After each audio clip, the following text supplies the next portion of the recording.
From the first time we discussed this book in Washington, D.C., to the date it was finished was about 4 months. When we work together, we absolutely crush it.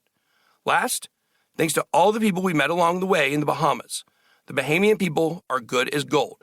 You all deserve better than your government is giving you. Introduction. I want to tell you a story about how I stumbled across the crime of the century and helped take down one of the biggest private sector scammers that the world has ever seen. As you may know, I run a YouTube channel that has grown into one of the largest media platforms in the crypto industry. As the platform has grown, I have found myself in the position to make an impact, both in the industry and in my community. This has given me the opportunity to meet so many great people and sometimes even make a difference. But it has also ruffled a lot of feathers, put me at odds with some very powerful people. This is actually how I came head-to-head with the notorious Sam Bankman-Fried, or SBF as he is known by many. Some of my efforts to make an impact are taking place in Washington, D.C., SBF's old stomping grounds. When I first began dealing with regulators and politicians on the federal level, I actually thought SBF and I had common interests, and that we both wanted the best for the industry. But after just one interaction with him and his team, I learned that he was a wolf in sheep's clothing.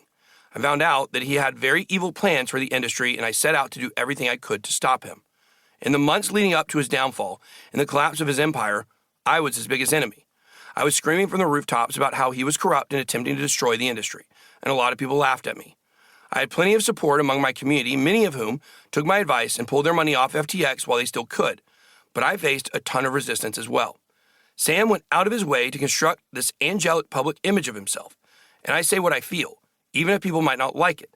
So naturally, there was a large segment of crypto Twitter and crypto media that were siding with him just because they didn't like how I was delivering my message.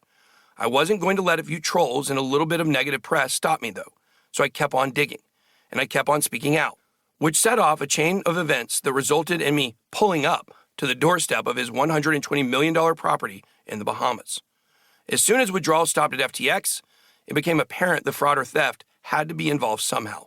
All of that money doesn't just go missing because of some kind of accounting error. It seemed to me that his guilt was obvious, but most of the media coverage was about this poor, innocent rich kid from a good elite family who was corrupted by the fast-dealing world of crypto. It was so frustrating to watch because the story couldn't have been further from the truth. In reality, it was SBF who came and corrupted the young and idealistic crypto industry.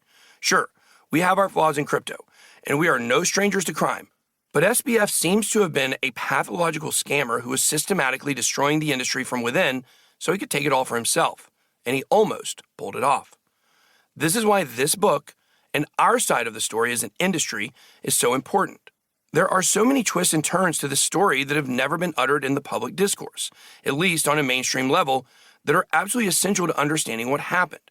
In the following chapters, I'll peel back the layers of his deceit, revealing the gravity of his scams. You'll discover just how he wielded influence like a weapon to force his way to the top, leaving a trail of broken dreams and empty bags in his path. From unsuspecting startups to hopeful investors, no one was safe from his ruthless tactics.